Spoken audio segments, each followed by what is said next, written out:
all right, after all the hubbub of should we trade, should we not trade, and all the talk in between, Dolphins really didn't do anything at the trade deadline. And I would have preferred we sold off assets because I don't like Chris Greer.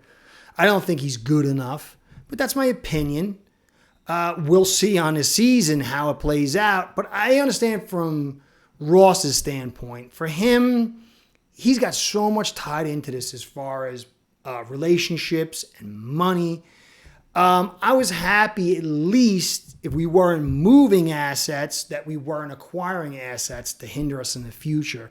And so I do feel sort of comfortable that Ross didn't do anything. It makes the most sense from his standpoint. My eval would say something different, but that's not, doesn't really matter, you know? I mean, in the end, the evaluation, we all have to put our evaluations out to make it graded. But from Ross' standpoint, it's clear. And there's a lot of fans out there that I see in the comments and I see in the boards. They feel really good. They've seen, we put a lot of points on the last 2 weeks. Arizona's a tough team. I said if we beat that team, you should hold your head high. It's a tough team. And we lost by a field goal or by 2 points. And then this week, we went to Buffalo, a good team, on the road, in their house. We always lose, and we almost won. And we lost by a field goal. So there is a sense of feel good. And you're hearing, all kind of talk from inside, from what we believe is the talk from inside the building. I mean, we're getting reports on that. So I have to assume they are. It's legit. So I'll go over some of them. We saw Rosenhaus talking, and he said Dolphins have been aggressive in making calls, trying to add players the past 3 weeks, are not expected to trade in their top players and not giving up on the season. Okay, well, all right. And then we got McDaniel saying he said he and Chris Greer share the belief that this team's ability to snap out of this slump and turn the season around. Dolphins are convicted in this team being better than the win-loss column right now. They're not sellers at the trade deadline. Okay, but every year is an excuse and there's slumps and all this other stuff. So I don't know. Okay. And then, we look at Phins Extra, put a good one up here, going over our trades at the deadline. Most of them are nothing. We didn't pay a lot. We didn't get a lot except for the Bradley Chubb in 2022. And to me, that was a disaster. Keep Van Ginkel, keep all that capital, and keep that extra money. Some people say they like Chubb, but his injury history made it too risky. So it's good that we did not make a move. And so we hear from Omar here, trust me, Stephen Ross doesn't care about that stuff, talking about tennis courts and all that stuff. And he does producing a winning product of the Dolphins. So here we are, no moves. I'm going to get into the no moves and what we're supposed to get from the season, because there's going to be a lot of things coming from all different directions. And then I'm also going to get into a little bit of the game versus the Bills. There's a lot of good coverage out there, guys. A lot of people doing all 22. I'll do some, but some of these people do the whole thing. I got to figure out how to get the time to do all that. Doug Lee Jurong's a great guy. He defended me on Twitter. Some guy was saying something to me. It ended up working out good between him and I, but he came in and he's like, don't do that. I felt like, I was like a damsel in distress in the Twitterverse. He's a nice guy. Go check him out and see what he has to say. There's a lot of people. I think Eric Smith did something. I think Kyle Krabs did something. I'm sure everybody's done a little something. But what I want to give you today is something you're not going to get anywhere else, just a stat collection.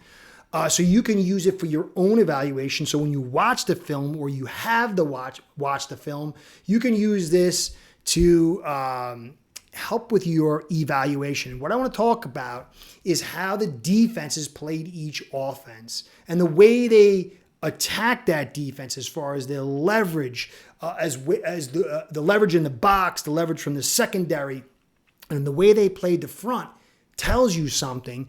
And so the offense's response has to be done in reflection of that. Sounds a lot of ha ha ha, but it's pretty easy. The Bills played way off, didn't blitz, high leverage, let everything be underneath, and they didn't buckle from that. We got up to the line of scrimmage like nobody's business. We blitzed run blitz, pass blitz. And I'm going to show you all that stuff so you can see the numbers, and it's going to present something. Okay? And it will help with the evaluations going forward, because last week we had 3 high safeties and we were blitzed. But it kind of kept the same, kept everything in front. This week they played 2 high safeties for the most part, or like a little aggressive in their leverage, not in the blitzing, but in the leverage. But it mostly was 2 high safeties, no blitzing at all, and keeping everything in front. But it was all the same. It's just different flavors of the same. And McDaniel, to his credit, he found some stuff to hurt them that he should have found a while ago. But this is good news. And so I want you to have that. And then I'm going to go over the buying and not selling to the teams that made these buys and sells in our final games to say, well, look, Marvin Lewis, people say consistency is important. It is. But you have consistency like Tomlin and Shula and, Belichick for 20 years.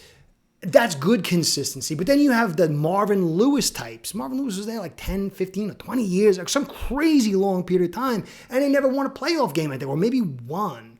And it was like, well, we're getting close. It's like every year. And so it's not just consistency. It's a consistency in the right thing. And so at what point do we say, and does Ross say, we don't know that, say no mas to Chris Grier and this thing? I think clearly this season's got to have some real, something substantial. It can't be just another, well, if we didn't have that injury, it's the same thing every year. So that's a totality. Just a little side thing. X is on Instagram. You can go check him out. He's looking pretty good, but he's got injuries. McDaniel says Chubb's coming back, maybe this week, maybe next week, but he's getting close, and that's a big piece for us. That's going to help out a lot, especially without Phillips. Sealer likely will play week 10. Got my live coming on Friday. I'm going to be doing another live on Wednesday midweek. I'll tell you about that. I like that. I like interacting with you guys. So I'm going to have 2 lives a week going forward, trying to get the live skills down. So that's the whole deal, guys. Please like, subscribe, comment, and share and all that stuff, because it feeds the algorithm gods and keeps me in the biz.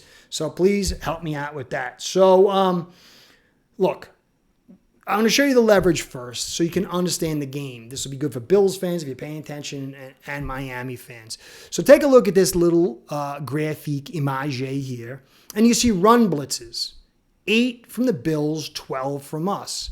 And maybe I might be one off here or there. Sometimes it looks like they could be blitzing, but sometimes it's just reading it and reading really fast. It could look like a blitz, but it's in that general area. You can see heavy box. That means you had 5 guys across that were the linebackers or linemen. They had 0. We had 17. And so when you go over and you look at this, you're seeing the leverage presented, and it's going to say something about the production. I think both game plans are very good. Although, you might not like some of the results, but I'll get into that in a second. Tight leverage, that means cover 1 or heavy, that safety came really up, and it could have been cover 1. 9 for them and 11 for us. And then you look at the pass blitz. 2 from them, 12 for us. And when you look down that line, you can clearly see they were playing way over the top. They were playing loosey-goosey. They were not trying to get after us. They were keeping everything in front. And they just wanted us to matriculate down the field. And they were trying to work on our consistency. And it's part of the reason why Tua had such an unbelievable game. I mean, he's a good quarterback. I like him a ton. But you don't have, 87% pass completion unless they're doing that. They're playing the way they played. But they had no choice. Waddle and Hill and Jonnu create this leverage where they have to play over the top. And you could see, no matter what, it restricted the pass game. And that's what defense is about. They believe restrict the pass game, don't give the easy points away, and then beat us with the run game. Now, if you look at the space that HN and Wright and Mostert and the offensive line, the blocking game had to work with, it was a lot of space. And I don't know if it's the best way to handle us, because HN is very wriggly. Mostert is very tough.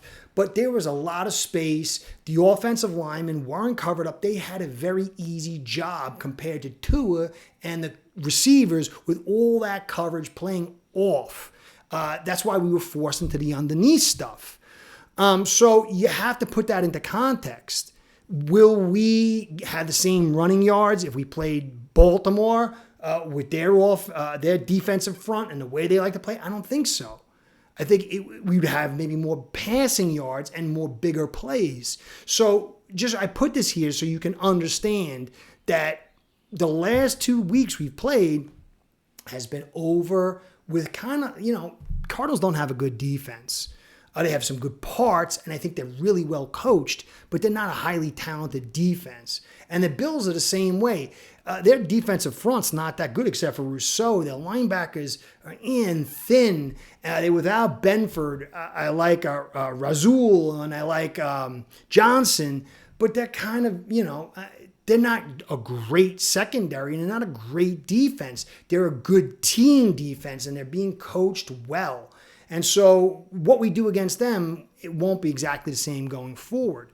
But if you notice, the way Weaver saw it, he said, well, you're not going to have Cooper, so you can't drive that leverage. You got Shakir and Coleman. They're not fast. They're going to burn us a little bit underneath. So we can risk the top being naked and put more guys in the front because we wanted to stop that run game, and we wanted to kind of have guys in that middle territory.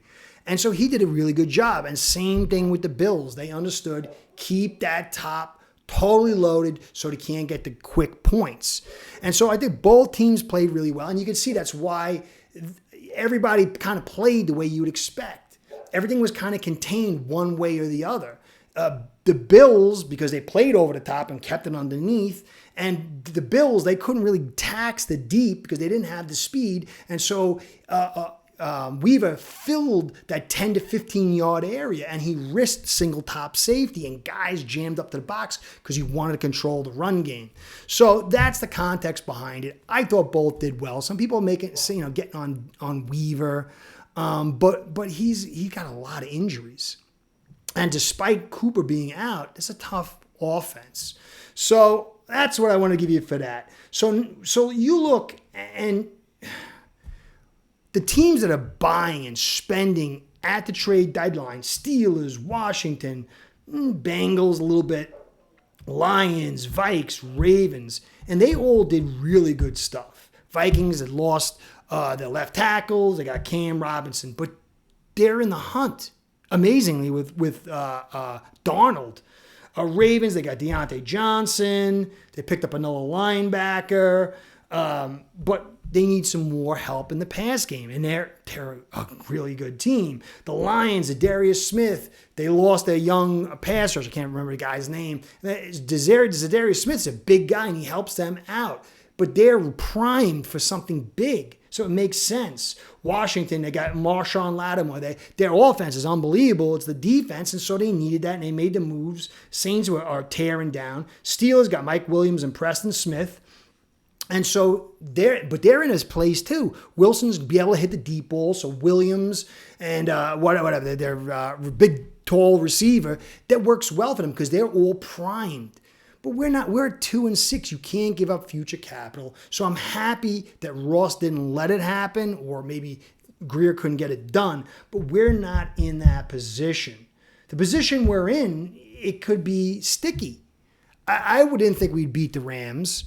But I think we're going to beat them now. Haverstein's out. And I think it's still going to be a tough game, but we certainly should have the edge and beat them. But then you got the Raiders. They can be scrappy, but they're not going to beat us. Possible, but it's not likely. And then you got Pats at home. They're getting better, but that's 3 wins in a row. So you're talking about 5-6. But then you got the Pack in their house. You got the Jets in your house, then the Texans on the road, San Fran at home. Browns on the road, I think, is going to be a winner unless it's really, really bad weather. They still got some talent, but Winston, and they're giving talent away. And then you got the Jets in their house. So 5-6, you've got to win at least 5 more games. And I think it is really hard for us to, 5 more games, You got Packers on the road. You got, and that's 5 more games after you win those 3 with the Rams and the Raiders. So you're going to have to beat Pack on the road. They're not super duper, but I think in their house they could beat us. Jets at our house, it's going to be a scrappy one, but I think we could beat them. On the road against Texans, they're beat up, but that defense is ferocious. I think that's a tough one. San Fran in our house, not easy. And then obviously the Jets on the road. I don't think we can. So it looks like it's going to be a 7, 8, or 9 win season. And then what? Then it's, if we had not done this, we had not done that. And then it's just a rebuild. And Grier's going to put it all together, and it's going to be next year. And then what happens next year when the same thing happens? And I think that's what's going to happen. Chris Grier's been here since 2019 in total control. He's been here before that. I mean, he brags about, I drafted Xavier Howard, but then he doesn't seem to get culpability for drafting Charles Harris over Watt. He's been here long enough. We had unprecedented capital in 2020, 2021, 22, 23, 5 years from then, and we're the oldest team in the league. Oldest team in the league with holes, with guys that are getting old. Is Calais Campbell coming back next year? Ramsey's going to be a year older. Hill's going to be a year older. And you're going to fill all these spots with a tight cap with Grier, who's, you like Achane, but then you got Cam Smith. He's no good. Maybe a turn into, but it's not looking good at all. Easy and Tyndall, and people will say Holland, but Holland hasn't been good for a couple of years. He had the one breakout rookie season, and it's been kind of like, and he's a free agent. How much are you going to spend on him? So there's a lot of stuff that has to get filled. The problem is we've got such high point talent in some areas that you can get into that 7 to 9 win range being even understaffed. And so this thing could keep on dragging out. That's why for me, look, you've got to make the playoffs. And not only that, like I said, the Jets, some people are saying, well, you want us to be in second place? No, I want Grier gone. I don't want to come in second place and not make the postseason and get a bad draft pick and still have Grier. But I'm saying from Grier's evaluation and Ross's evaluation of Grier and the fans' evaluation of Grier.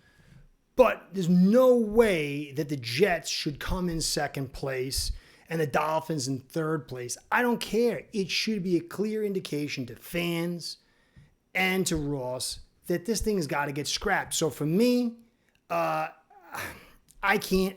Maybe I can kind of see how fans, not saying I would, but fans and maybe Ross, if you're getting to second place in the division, you get 9 wins and you don't make the postseason, or 10 wins and you don't make the postseason. But if you fall to second place to the Jets, it must be a death knell to this team. So anyway, that's it, guys. I'm glad we didn't do the trades. I wish we had traded some parts away. I wish we were on the route to be rid of Grier. But I understand from Ross' standpoint and fan standpoint why a little more patience is in order. So anyway, Curtis saying, be well, go Phins. Curtis out. Start building your own online sports book today by getting signed up with aceperhead.com service that'll allow you to book action on sports from all around the world.